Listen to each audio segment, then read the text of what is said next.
ଆପଣ ଖାଇବାକୁ ଦଉଛନ୍ତି ଆପଣଙ୍କୁ କେମିତି କ'ଣ ଲାଗୁଛି? କିଛି ଦୁଃଖ ନାହିଁ କି କଷ୍ଟ ବି ନାହିଁ, ଆଜ୍ଞା ଖୁସି ଲାଗୁଛି। କାରଣ ମାନେ ଭୋକିଲା ପେଟକୁ ମାନେ ଭୋକରେ ଆଉଟ ହେଉଥିବା ଲୋକ ଆସିକିରି ଏଠି ଯେତେବେଳେ ଖାଉଛନ୍ତି ତାକୁ ବହୁତ ଖୁସି ଲାଗୁଛି। ଆଉ ସମସ୍ତେ ବି କହୁଛନ୍ତି ନାଇଁ ଯାହା ହଉ ତେଲ ମସଲା କମ୍ ରହିଛି, ଘରୋଇ ଖାଦ୍ୟ ରହିଛି, ସେତେବେଳେ ଆହୁରି ଖୁସି ଲାଗୁଛି ଯେ ନିଜେ ରାନ୍ଧିକିରି ପରଷିଥିବା ଲୋକମାନଙ୍କୁ ଖାଇବାଟା ସେମାନେ ଯେତେବେଳେ ଭଲ କହୁଛନ୍ତି ସେ ଖୁସିର ସୀମା ରହୁଛି। ସେଠି ବି ଆପଣ ବି ବହୁତ ଖୁସି ହେଉଛନ୍ତି। ହଁ, ସେଠି ମାନେ ଲକ୍ଷେ ଲୋକଙ୍କ ସାମ୍ନାରେ ଆପଣ ବି ଖୁସି ଖୁସି ହେଇଯାନ୍ତି, କିନ୍ତୁ ହେଉଥିଲୁ ଏଠି ବି ଯେତେବେଳେ ଲୋକଙ୍କୁ ଦର୍ଶକମାନଙ୍କର ତାଳି ଗାଳି ଆଉ କାନ୍ଦ ସବୁ ଦେଖିକିରି ସେମାନେ ଯେତେବେଳେ ଆମର ଆକ୍ଟିଂ ଦେଖିକିରି କହୁଥିଲେ ଭଲ ଭଲ, ସେଠି ବି ଖୁସି ହେଉଥିଲୁ। ଏଠି ବି ଯେତେବେଳେ ଖାଇସାରି ସମସ୍ତେ କହନ୍ତି ନାଇଁ ଖାଇବା ରେଟ୍ ଅନୁସାରେ ଖାଇବା ଭଲ ଅଛି, ସେଠି ବି ଖୁସି ଲାଗୁଛି। ହାଏ ହ୍ୟାଲୋ ନମସ୍କାର ଜୟ ଜଗନ୍ନାଥ। ଆପଣମାନେ କେମିତି ଅଛନ୍ତି? ଆଶା କରୁଛି ଆପଣମାନେ ଭଲରେ ଥିବେ। ମୁଁ ବି ବହୁତ ଭଲରେ ଅଛି। ଫାଇନାଲି ମୁଁ ଏବେ ଆସି ପହଞ୍ଚିଲି, ଗୋଟେ ବହୁତ ବଢ଼ିଆ ଲୋକେସନ୍ରେ ଆସି ପହଞ୍ଚିଗଲି। ଆପଣମାନେ ଦେଖିଲେ ଜାଣିପାରିବେ ମୁଁ ଆଜି କେଉଁଠିକି ଭିଡ଼ିଓ କରିବାକୁ ଆଇଛି। ଆପଣ କେହି ନୁହନ୍ତି, ସେ ଆମ ଯାତ୍ରା ଜଗତର ବହୁତ ବଢ଼ିଆ କଳାକାର। ଆଉ ସେ ମଧ୍ୟ ମା ରୋଲ୍ ବହୁତ ବଢ଼ିଆ କରନ୍ତି। ଆଉ ଟିକେ କଥାରେ ହସେଇ ଦିଅନ୍ତି, ଆଉ ଟିକେ କଥାରେ ହସେଇ ଦିଅନ୍ତି, ଆଉ ଟିକେ କଥାରେ କାନ୍ଦି ପକାନ୍ତି, ଆଉ ଦର୍ଶକମାନଙ୍କୁ ବି କନ୍ଦେଇ ଦିଅନ୍ତି। ଆଉ ସେହିଭଳିଆ କଳାକାର ଆଜି ଯାତ୍ରା ଛାଡ଼ି ରାଜଧାନୀରେ ରାଜରାସ୍ତାରେ ସେ ରୋଡ଼ ସାଇଡ଼୍ର ମାନେ ବହୁତ ବଢ଼ିଆ ଖାଇବା ତିଆରି କରୁଛନ୍ତି। ଆଉ ଲୋକଙ୍କୁ ବଢ଼ିଆ ବଢ଼ିଆ ଖାଇବା ଦେଇକି ତାଙ୍କ ମନ ଜିତୁଛନ୍ତି। ଚାଲନ୍ତୁ ଯିବା ସେ ମାଆଙ୍କ ସହିତ କିଛି କଥା ହେବା, ଆଉ କ'ଣ କ'ଣ ପ୍ରିପାରେସନ୍ କରିଛନ୍ତି ତାକୁ ବି ଦେଖିବା, ଆଉ ଖାଇବାର ଟେଷ୍ଟ କେମିତି କ'ଣ ହେଇଛି ମୁଁ ଆପଣମାନଙ୍କୁ ଭିଡ଼ିଓ ମାଧ୍ୟମରେ ସବୁ କିଛି କହିବି, ସବୁ କିଛି ଦେଖେଇବି। ଆପଣ ମୋ ଭିଡ଼ିଓଟାକୁ ଶେଷ ଯାଏ ନିହାତି ଦେଖନ୍ତୁ। ଚାଲନ୍ତୁ ଭିଡ଼ିଓଟାକୁ ଷ୍ଟାର୍ଟ କରିବା।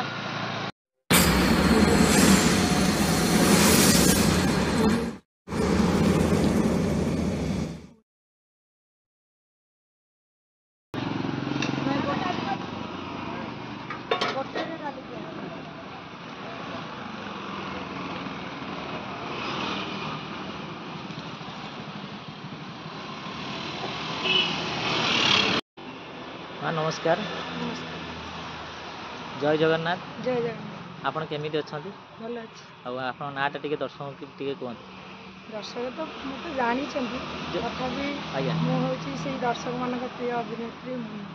ଆଉ ଆପଣଙ୍କ ଷ୍ଟଲ୍ କେତେ ବର୍ଷର ଷ୍ଟଲ୍? କେତେ ବର୍ଷ ନାହିଁ, ଏଇ 2 ମାସର ଷ୍ଟଲ୍। ଏଇ 2 ମାସ। ଆଉ ଆପଣ କ'ଣ କ'ଣ ଆଇଟମ୍ ସବୁ କରନ୍ତି ଆପଣଙ୍କ ଷ୍ଟଲ୍ରେ? ଆଇଟମ୍ ହୁଏ, ଭେଜ୍ରେ ହୁଏ ସବୁ ପ୍ରକାର, ମାନେ ଆଇଟମ୍ ଚେଞ୍ଜ କରୁ ଆଜ୍ଞା ବାର ଅନୁସାରେ। ଆଜ୍ଞା କେତେବେଳେ ଡାଲମା ହୁଏ, କେତେବେଳେ ଆଳୁ କୋବି ତରକାରୀ ହୁଏ, କେତେବେଳେ ଛତୁ ବେସର, କେତେବେଳେ ପଣସ କଠା, ପଣସ ତରକାରୀ ବି କରନ୍ତି? ଆଉ କେତେବେଳେ ଛୁଇଁ ଆଳୁ ବଢ଼ି ବାଇଗଣ, ଏମିତି ସବୁ ମାନେ ବାର ଅନୁସାରେ ହୁଏ। ଆଜ୍ଞା ଆଉ ନନଭେଜ୍ରେ ରହିଛି ଡବଲ୍ ଅଣ୍ଡା, ଆଉ ଆଜ୍ଞା। ମାଛ, ଚିକେନ୍, ମଟନ୍ ବି କରନ୍ତି? ପୋହଳା, ଆଉ ଚିଙ୍ଗୁଡ଼ି, ଚୁନା ମାଛ, ଏମିତି ସବୁ ରହିଛି। ଆଉ ଆପଣ କେତେ ପ୍ରକାର ଆଇଟମ୍ ଏଠି କରନ୍ତି? ଡେଲି ଆମର ହେଇଯାଉଛି ବୋଧେ 10-12 ପ୍ରକାର ଆଇଟମ୍, ସାଧା 10-12 ଆଇଁଷ ପ୍ରକାର ଆଇଟମ୍ ମିଶେଇ। କରନ୍ତି? ଆଜ୍ଞା। ଆଉ ଲୋକଙ୍କର କେଉଁ ଜିନିଷଟା ପ୍ରତି ଅଧିକ ଚାହିଦା? ବେଶୀ ଟିକେ ମଟନ୍ ଚାଲିଛି। ମଟନ୍ ଚାଲିଛି। ଆଉ ସବୁ ଆଇଟମ୍ ଟିକେ ଆପଣ ପ୍ରାଇସ୍ ଟିକେ କୁହନ୍ତୁ। ପ୍ରାଇସ୍ ଆମେ ସାଧା ରଖିଛୁ ମାତ୍ର 50 ଟଙ୍କା। ଆଜ୍ଞା। କେତେ ସାଇଡ଼୍ ଆଇଟମ୍ କେତେ ଦେଉଛନ୍ତି? ନିହାତି 5-6 ପ୍ରକାର ରହୁଛି। 50 ଟଙ୍କାରେ 6 ପ୍ରକାର ଆଇଟମ୍? ଭାତ ରହୁଛି, ଡାଲି ରହୁଛି, ଗୋଟେ ତରକାରୀ ରହୁଛି, ଆଳୁ ବାଇଗଣ ଭର୍ତ୍ତା ରହୁଛି, ଧନିଆ ପତ୍ର ଚଟଣି ରହୁଛି, କାକୁଡ଼ି ସାଲାଡ଼ ରହୁଛି, ଆଉ ଗୋଟେ ଭଜା ରହୁଛି। ଆଉ ହେଲା ଡବଲ୍ ଅଣ୍ଡା ରହୁଛି, ସେମିତି ସାଇଡ଼୍ରେ ସବୁ ପ୍ରକାର ଦିଆହେଉଛି 60 ଟଙ୍କା। ମାଛ ସେମ୍ ସାଇଡ଼୍ ଆଇଟମ୍ ସେମ୍? ଆଉ ତାପରେ ମାଛ? ମାଛ ରହୁଛି 70 ଟଙ୍କା, ସେଇ ଆଇଟମ୍ ରହୁଛି।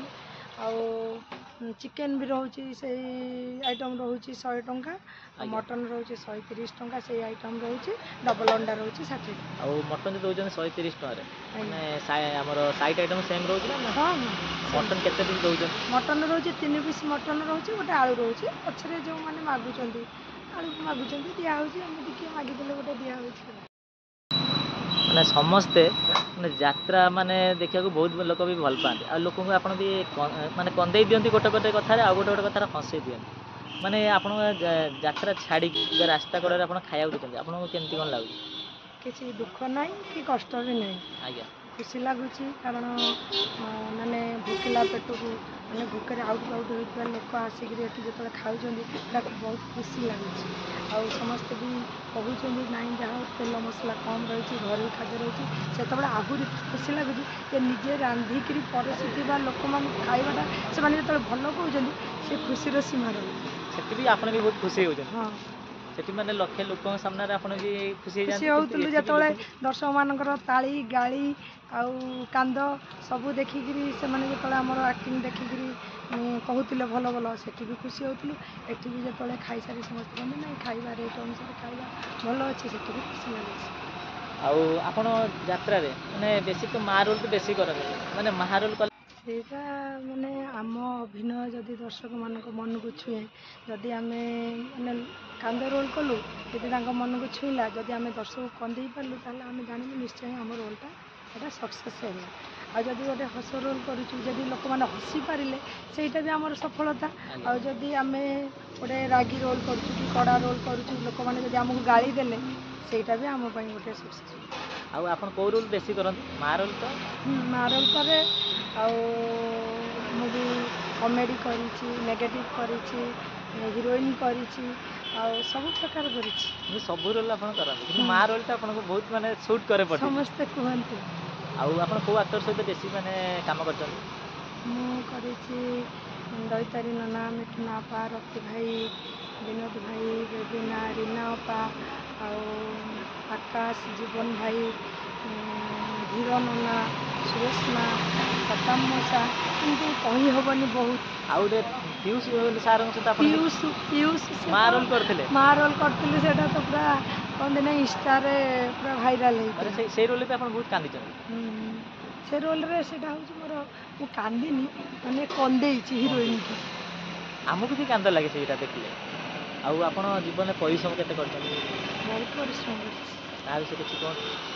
ପରିଶ୍ରମ ତ କହିଲେ ସରିବନି। ବୋଧେ ମୁଁ ପାଠ ଛାଡ଼ି 10 କ୍ଲାସ୍ ପଢ଼ୁଥିଲି, ଯାତ୍ରାକୁ ଆସିଲି କ'ଣ ଗାଁରେ ଡ୍ରାମାରେ ମୋତେ ସେତେବେଳେ ସପ୍ତମରେ ପଢ଼ୁଥାଏ, ଏଇ ପାର୍ବତୀ ପାଟିର ଗୋଟେ ଆକ୍ଟିଂ ମିଳିଥିଲା କରିବା ପାଇଁ। ଫାଷ୍ଟ ପାର୍ଟି ପାର୍ବତୀ, ପ୍ରଥମେ ମୋର ଗୌରୀ ପାଟି, କିନ୍ତୁ ପାର୍ବତୀର ଗୋଟେ ବହି ଡ୍ରାମା କରିଥିଲେ ଆମ ଗାଁରେ। ଆଜ୍ଞା ମୁଁ ସେତେବେଳେ ସପ୍ତମରେ ପଢ଼ୁଥାଏ ମାତ୍ର। ଆଜ୍ଞା ସେଥିରେ ମୋତେ ହିରୋଇନ୍ ଦିଆଯାଇଥାଏ। ସେତେବେଳେ ମୁଁ କ'ଣ ଜାଣିନଥାଏ, ଆଜ୍ଞା ମାନେ ଅଭିନୟର ଅ ଅକ୍ଷର କହିଲେ ମୁଁ ଜାଣିନଥାଏ, କେମିତି କନ୍ଦାଯାଏ, କେମିତି ଲୁଗା ବି ପିନ୍ଧାଯାଏ, କେମିତି କ'ଣ ଜାଣିନଥିଲୁ।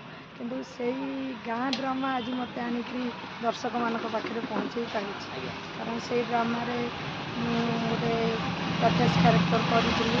ଆଉ ସେ କ୍ୟାରେକ୍ଟରଟା ଜଣେ ଯିଏକି ମୋତେ ଯାତ୍ରା ଜଗତକୁ ଆଣିଥିଲେ, ସ୍ୱର୍ଗତ ଗୁର ଖୁଣ୍ଟିଆ, ଆଜ୍ଞା ତାଙ୍କ ବହୁତ ବଡ଼ କଳାକାର, ତାଙ୍କ ପାଦ ତଳେ ମୋର କୋଟି ନମସ୍କାର। ଆଉ ସିଏ ଯାଇଥିଲେ ଦେଖିବା ପାଇଁ, ସେଇ ଦେଖିକିରି ତାଙ୍କର ପସନ୍ଦ ହେଇଥିଲା, ଆଉ ମୋତେ ପ୍ରାଇଜ୍ ବି ଦେଇଥିଲେ।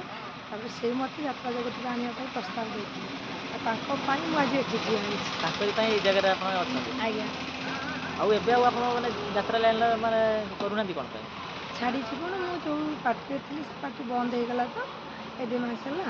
ସେଥିପାଇଁ ମୁଁ କହିଲି ଘରେ ବସିବି କାହିଁକି, ଯାହାହେଲେ ଗୋଟେ ସଂସ୍ଥା କରିବା ଆଉ। ମାନେ ଲୋକ ବି ଏବେ ବି ଆପଣଙ୍କ ମାନେ ଆପଣ ଭଏସ୍, ଆପଣ ଯେଉଁ ରୋଲ୍ ଦେଖିବା ପାଇଁ ଏବେ ବି ଲୋକ ବି ମାନେ ଅନେଇକି ବସିଛନ୍ତି। ନିଶ୍ଚୟ ଯିବି ପୁଣି ମୋ ଦର୍ଶକମାନଙ୍କ ପାଖକୁ। ମୁଁ ପୁଣି ଫେରୁଛି 2025 ଆଉ 26ରେ ପୁଣି ମୋତେ ଦେଖିବାକୁ ପାଇବେ ପୁଣି ଷ୍ଟେଜ୍। ପଳେଇବେ ଆଜ୍ଞା।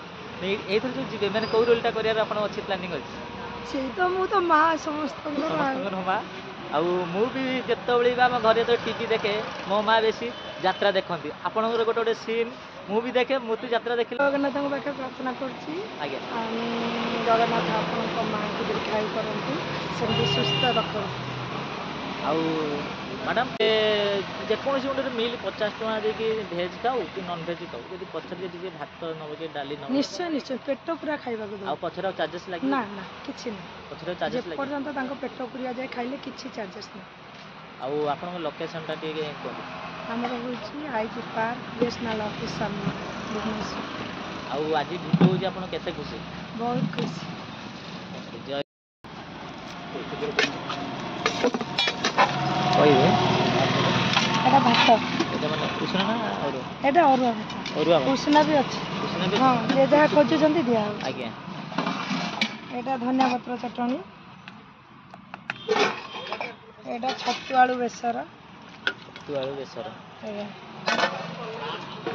ଏଇଟା ଡାଲି ମୁଗ ଡାଲି ନାଇଁ ହରଡ଼ ଡାଲି ମୁଗ ଡାଲି ପୁଦିନା ଏଇଟା ଭଜା ଝୁଡ଼ଙ୍ଗ ଆଳୁ ଭଜା ଝୁଡ଼ଙ୍ଗ ଆଳୁ ଗାଜର ସବୁ ଭଜା ହେଇଛି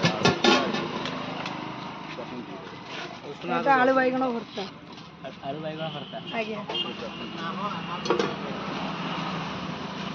ଏଇଟା ଦେଖନ୍ତୁ ମଟନ ଏଇଟା ହେଲା ମଟନ ମଟନ ଆପଣଙ୍କର ବେଶୀ ହେଲା ଡିମାଣ୍ଡ ହେଲା ଏଇ ଜିନିଷ ମଟନ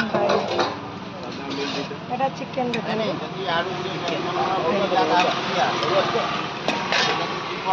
ଏଇଟା ଅଣ୍ଡା ଖାଇସାରିଲେଣି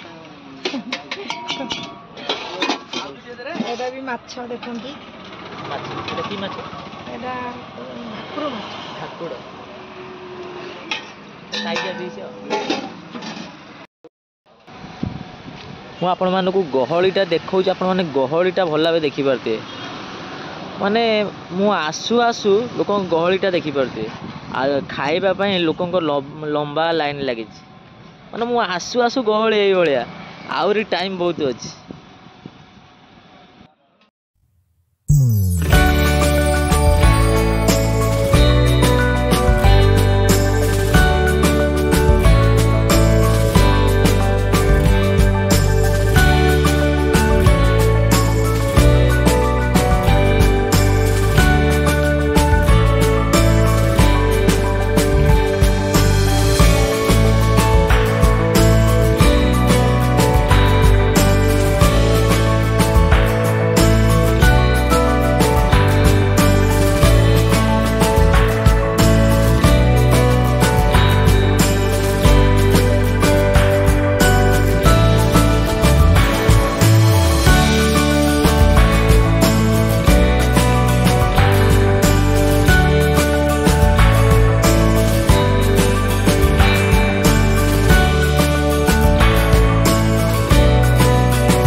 ମୋର ବର୍ତ୍ତମାନ ଖାଇବା ଆସିଗଲା ମୁଁ ଆପଣମାନଙ୍କୁ ଦେଖିବାକୁ ଚାହୁଁଛି କ'ଣ କ'ଣ ମୁଁ ଆଇଟମ୍ ମଗାଇଛି ଦେଖିପାରୁଥିବେ ହେଲା ଆମର ଗୋଟେ ଉଷୁନା ଭାତ ଡାଲି ଆଳୁ ବାଇଗଣ ଭର୍ତ୍ତା ଆଉ ଗୋଟେ ଗାଜର ପଡ଼ିଛି ଝୁଡ଼ଙ୍ଗ ପଡ଼ିଛି ଆଳୁ ଭଜା ହେଇଛି ଆଉ ଗୋଟେ ମଟନ୍ ଦେଖିପାରୁଥିବେ ମଟନ୍ର ପିସ୍ଟା ଦେଖିପାରୁଥିବେ ପୁରା ମିଡ଼ିୟମ୍ ପିସ୍ ଅଛି 3 ପିସ୍ ମଟନ୍ ଦେଇଛନ୍ତି ଆଳୁ ଦେଖିପାରୁଥିବେ ଗୋଟେ ବଡ଼ ସାଇଜ୍ର ଗୋଟେ ଆଳୁ ପାଇବେ ଏ ଆଇଟମ୍ ଦେଖିଲା ପରେ ନା ମୋ ପାଟିରୁ ପୁରା ପାଣି ଆସିଗଲାଣି ଖାଇବା ଭାତରେ ଅଲରେଡ଼ି ଡାଲି ଆଡ଼୍ ହେଇଯାଇଛି ଖାଲି ଆମେ ହାଲକା ଲୁଣ ଟିକେ ପକାଇବା ହେଲା ଆମର ଫାଷ୍ଟ ଡାଲି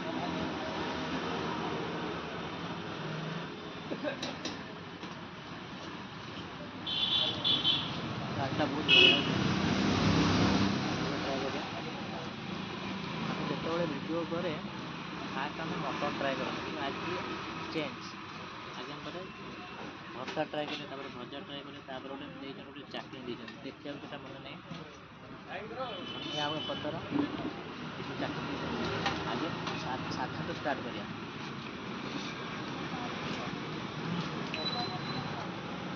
ଚାଟଣି ଯେଉଁ ଆଳୁ ଭର୍ତ୍ତା ନା ମାନେ ରସୁଣ ପକା ହେଇଛି ମାନେ ବହୁତ ବଢ଼ିଆ ପାଗ କରାହେଇଛି ବହୁତ ବଢ଼ିଆ ଟେଷ୍ଟ ଲାଗୁଛି ତାପରେ ଟ୍ରାଏ କରିବା ଦେଇଛନ୍ତି ଯେଉଁ ଆଳୁ ଭଜା ଦେଇଛନ୍ତି ଆଳୁରେ ଗାଜର ପଡ଼ିଛି ଝୁଡ଼ଙ୍ଗ ପଡ଼ିଛି ଆଳୁ ପଡ଼ିଛି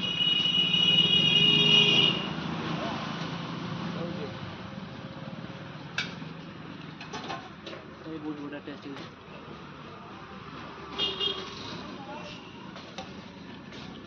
तो ये गोटे आइटम है धनिया चटनी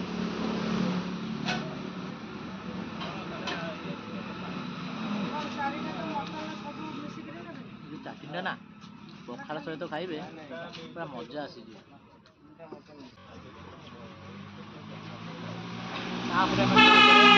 मटन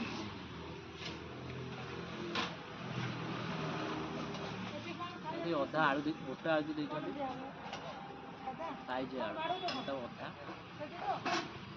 चकुड़ा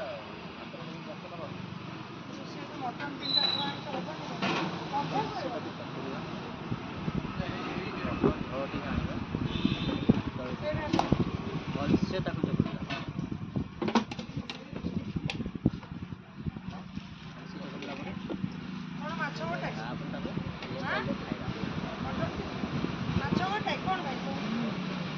ସତରେ ଆପଣ ଝୋଳ ମୋତେ ବହୁତ ବଢ଼ିଆ ଲାଗୁଛି। ଝୋଳଟା ବହୁତ ବଢ଼ିଆ ଟେଷ୍ଟ ତାପରେ ମଟନ୍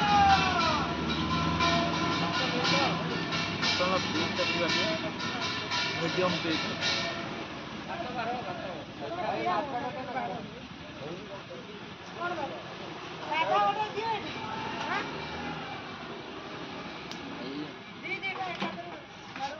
ମଟନ୍ଟା ବହୁତ ବଢ଼ିଆ ସିଝିଛି ଟେଷ୍ଟ ବହୁତ ବଢ଼ିଆ ଯେତିକି ଆଇଟମ୍ ଦେଖିଲେ ସବୁ ଆଇଟମ୍ ବହୁତ ବଢ଼ିଆ ହେଇଛି। ଏଇ ଦୁଇଟା ଆଇଟମ୍ ନା ପଖାଳ ସହିତ ଖାଇବେ ବହୁତ ବଢ଼ିଆ ଲାଗିବ।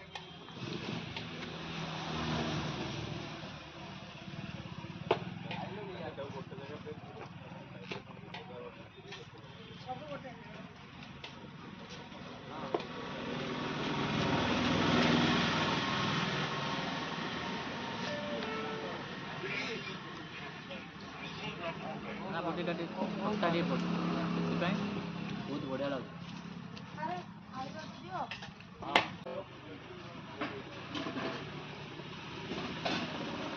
ଆହୁରି ଭାତ ନେଇଥାନ୍ତି ଯେହେତୁ ମଟନ୍ ଯେତେବେଳେ ଖାଇବି 2 ଥର ଭାତ ନିଏ।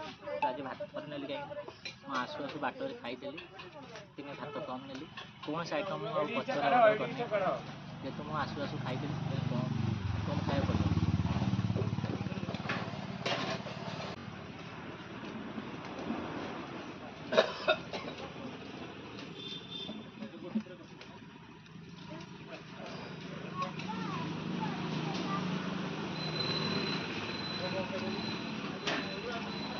ମାନେ ଯେତିକି ଆଇଟମ୍ ମାନେ ଦେଇଥିଲେ ସବୁ ଆଇଟମ୍ ବହୁତ ବଢ଼ିଆ ହେଇଥିଲା। ମଟନ୍ ଦେଖ ପୁରା ସିଝିକି ପୁରା ଥୁଆ। ଆପଣ ଗୋଟେ ଜାଗାରେ ମଟନ୍ ଖାଉଥିବେ ଦାନ୍ତରେ ଛିଡ଼ଉଥିବେ ଛିଡ଼ୁନଥିବ ମାନେ ଟାଣ ହେଉଥିବ କିନ୍ତୁ ମଟନ୍ଟା ବହୁତ ନରମ ବହୁତ ସଫ୍ଟ ଅଛି।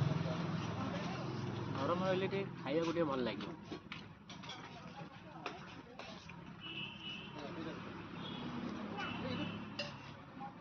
ଫାଇନାଲ୍ ଦେଖିପାରୁଥିବେ ମୋର ବର୍ତ୍ତମାନ ଖାଇବା ବର୍ତ୍ତମାନ ଶେଷ ହେଇଯାଇଛି। ଦେଖିପାରୁଥିବେ ମୁଁ କୌଣସି ଆଇଟମ୍ ନଷ୍ଟ କରିନି। ଏଇଟା ଭାତ କଲି ଏଇଟା ହେଲା ମଟନ୍ କୌଣସି ଆଇଟମ୍ ମୁଁ ନଷ୍ଟ କରିନି। ମୁଁ ଆପଣମାନଙ୍କୁ କିଛି କହିବାକୁ ଚାହୁଁନି ଖାଇବା ଭଲ ହେଉ କି ଖରାପ ହେଉ ଖାଇବା କେଉଁଥିରେ ନଷ୍ଟ କରନ୍ତୁନି। ସରିଗଲା ଆପଣମାନେ ନେକ୍ସଟ୍ ଟାଇମ୍ ଆଣିକି ଆପଣମାନେ ଆଣିକି ଖାଇପାରିବେ। ଆଣିକି କୌଣସି ଗୋଟେ ନଷ୍ଟ କରନ୍ତୁନି। ମୁଁ ଆପଣମାନଙ୍କୁ ସବୁ ଭିଡ଼ିଓରେ କହୁଛି ସବୁ ଭିଡ଼ିଓରେ ବି ଆପଣମାନଙ୍କୁ ବି କହୁଛି କି ଖାଇବା କେମିତି ବି ନଷ୍ଟ କରନ୍ତୁନି। ଏଇଟା ମୋ ତରଫରୁ ଏଇଟା ଆପଣମାନଙ୍କୁ ମୁଁ ଅନୁରୋଧ କରୁଛି। ଫାଇନାଲି ମୋର ବର୍ତ୍ତମାନ ଖାଇବା ହେଇଛି କମ୍ପ୍ଲିଟ୍। ମୁଁ ଅର୍ଡ଼ର କରିଥିଲି ଗୋଟେ ମଟନ୍ ମିଲ୍ ତାର ପ୍ରାଇସ୍ ମାତ୍ର 130 ଟଙ୍କା। 130 ଟଙ୍କାରେ ଆପଣମାନେ ଆଇଟମ୍ ପାଇବେ ଗୋଟେ ଉଷୁନା ଭାତ ପାଇବେ ଗୋଟେ ଡାଲି ପାଇବେ ଆଉ ଗୋଟେ ଆଳୁ ଭର୍ତ୍ତା ପାଇବେ ଆଉ ଗୋଟେ ଭଜା ପାଇବେ ଗୋଟେ ଚାଟଣୀ ପାଇବେ ଧନିଆ ପତ୍ର ଚାଟଣୀ ଗୋଟେ ପାଇବେ ଆଉ ଗୋଟେ ମଟନ୍ ପାଇବେ। ଖାଇବାର ଟେଷ୍ଟ ମୋତେ ବହୁତ ବଢ଼ିଆ ହେଇଥିଲା। ଆଉ ମଟନ୍ର ପିସ୍ ଥିଲା 3 ପିସ୍ ମଟନ୍ ପାଇବେ ଆଳୁ ଗୋଟେ ବବାଲିଆ ପିସ୍ ପାଇବେ। ଆଉ ମଟନ୍ର ପିସ୍ ଥିଲା ମିଡ଼ିୟମ୍ ପିସ୍ ଥିଲା। ଆଉ ଝୋଳ ନା ବେଶୀ ପତଳା ଥିଲା ନା ବେଶୀ ମୋଟା ଥିଲା ମିଡ଼ିୟମ୍ ଥିଲା। ଆଉ ଖାଇବାର ଟେଷ୍ଟ ମୋତେ ବହୁତ ବଢ଼ିଆ ଲାଗିଲା। ଆଉ ମୁଁ ଯେତିକି ଆଇଟମ୍ ଖାଇଲି ମୋତେ ସବୁ ଆଇଟମ୍ ବହୁତ ବଢ଼ିଆ ଲାଗିଲା। ଆଉ ଗୋଟେ ଯେଉଁ ଆଳୁ ଭର୍ତ୍ତା କରିଥିଲେ ଓହ ବହୁତ ବଢ଼ିଆ ହେଇଥିଲା। ମାନେ ଆଳୁ ଭର୍ତ୍ତା ତା ସହିତ ବାଇଗଣ ତାକୁ ପୁରା ଭର୍ତ୍ତା କରିଛନ୍ତି ରସୁଣ ମଧ୍ୟ ଛେଚିଛନ୍ତି ମାନେ ବହୁତ ବଢ଼ିଆ ପାଗ କରିଥିଲେ। ସେଥିପାଇଁ ମୋତେ ବହୁତ ବଢ଼ିଆ ଲାଗିଲା। ବହୁତ ବଢ଼ିଆ ପାଗ ଆଉ ଗୋଟେ ଧନିଆ ଚାଟଣୀ ଓହ ଟିକେ ଖଟା ଲାଗୁଥିଲା ଟିକେ ମିଠା ଲାଗୁଥିଲା ସେଟା ବି ବହୁତ ବଢ଼ିଆ ଲାଗୁଥିଲା। ଆଉ ମୁଁ ଯେତିକି ଆଇଟମ୍ ଖାଇଲି ମୋତେ ସବୁ ଆଇଟମ୍ ମୋତେ ବହୁତ ବଢ଼ିଆ ଲାଗିଲା। ଆଉ ଖାଇବାର ଟେଷ୍ଟ ବହୁତ ବଢ଼ିଆ ଲାଗିଲା। ସବୁଠୁ ଭଲ କଥା କ'ଣ ଜାଣିଛନ୍ତି ଆପଣମାନେ 130 ଟଙ୍କା ଦେବେ 6 ପ୍ରକାର ଆପଣମାନେ ଆଇଟମ୍ ପାଇବେ। ଆପଣ ତ ସବୁ ଶୁଣିଲେ ମାଆଙ୍କର ଦୁଃଖ କାହାଣୀ କଷ୍ଟ ସବୁ ଶୁଣିଲେ। ଆଉ ମାଆ ବି ବହୁତ ବଢ଼ିଆ ମାଆ ରୋଲ୍ ବହୁତ ବଢ଼ିଆ କରନ୍ତି ସେଥିପାଇଁ ଆମେ ତାଙ୍କୁ ମାଆ ଡାକୁଛୁ। ମାନେ ସେ ଆପଣମାନେ ତାଙ୍କ ଯାତ୍ରା ଦେଖିବେ ନା ଆପଣଙ୍କ ଆଖିରୁ ପାଣି ପଳେଇ ଆସିବ। ଆଉ ସେ ବି ଦୁଃଖ ସିନ୍ ଯେତିକି ଦୁଃଖ ସିନ୍ ବହୁତ ବଢ଼ିଆ କରନ୍ତି। ଆଜିର ଭିଡ଼ିଓ ଆପଣମାନଙ୍କୁ କେମିତି ଲାଗିଲା ଯଦି ଭଲ ଲାଗିଲା ଚ୍ୟାନେଲକୁ ଲାଇକ୍ କରନ୍ତୁ ସାଙ୍ଗମାନଙ୍କ ସହିତ ସେୟାର କରନ୍ତୁ କମେଣ୍ଟ କରନ୍ତୁ ସବସ୍କ୍ରାଇବ୍ ମଧ୍ୟ କରନ୍ତୁ। କାହିଁକି ନା ଆପଣଙ୍କ ଭଲ ପାଇବା ଆଉ ସପୋର୍ଟ ମୋତେ ନିହାତି ଦରକାର। ଆପଣମାନେ ମୋତେ ପୂର୍ବ ଭିଡ଼ିଓରେ ବହୁତ ସାରା ଭଲ ପାଇ ଦେଇଥିଲେ ବହୁତ ସାରା ସପୋର୍ଟ ମଧ୍ୟ କରିଥିଲେ। ସବୁ ଭିଡ଼ିଓରେ ଏଇଭଳିଆ ଭଲ ପାଇ ଦିଅନ୍ତୁ ଏଇଭଳିଆ ସପୋର୍ଟ ମଧ୍ୟ କରନ୍ତୁ। ଆଉ ଆପଣମାନେ ମୋତେ ୟୁଟ୍ୟୁବରେ ଯେତିକି ଭଲ ପାଇ ଦେଉଛନ୍ତି ନା ମୋତେ ଫେସବୁକ୍ରେ ସେତିକି ଭଲ ପାଇ ଦିଅନ୍ତୁ। ସେତିକି ମଧ୍ୟ ସପୋର୍ଟ ମଧ୍ୟ କରନ୍ତୁ। ଆଉ ଆପଣମାନେ ଗଛ ଲଗାନ୍ତୁ, ପରିବେଶ ସୁରକ୍ଷିତ ରଖନ୍ତୁ, ଦୁନିଆ ବଞ୍ଚାନ୍ତୁ। ଆଉ ଆପଣମାନେ ସୁସ୍ଥ ରୁହନ୍ତୁ, ଫିଟ୍ ରୁହନ୍ତୁ, ବିନ୍ଦାସ ରୁହନ୍ତୁ। ରହିଲି, ଜୟ ଜଗନ୍ନାଥ। ଦେଖା ହେବା ନେକ୍ସଟ ଭିଡ଼ିଓରେ। ମୁଁ ଆପଣମାନଙ୍କୁ ଲୋକେସନ୍ କହୁଛି, ଆପଣମାନେ ଦେଖିପାରୁଥିବେ ଏଇଟା ହେଲା ଆମର ଆଇଜି ପାର୍କ। ଏଇଟା ହେଲା ଆମର ଆଇଜି ପାର୍କ। ଆଇଜି ପାର୍କ ପଡ଼ିବ। ଆଉ ତା ବ୍ୟାକ୍ ସାଇଡ୍ ଦେଖିବା ଏଇଟା ହେଲା BSNL office. BSNL office back side ଷ୍ଟଲ୍ଟା ପଡ଼ିବ। ଆଉ ଡେସ୍କ୍ରିପସନ୍ରେ ଗୁଗୁଲ୍ ଲିଙ୍କ୍ ଅଛି, ଆପଣମାନେ ଦେଖିକି ଆସିପାରିବେ।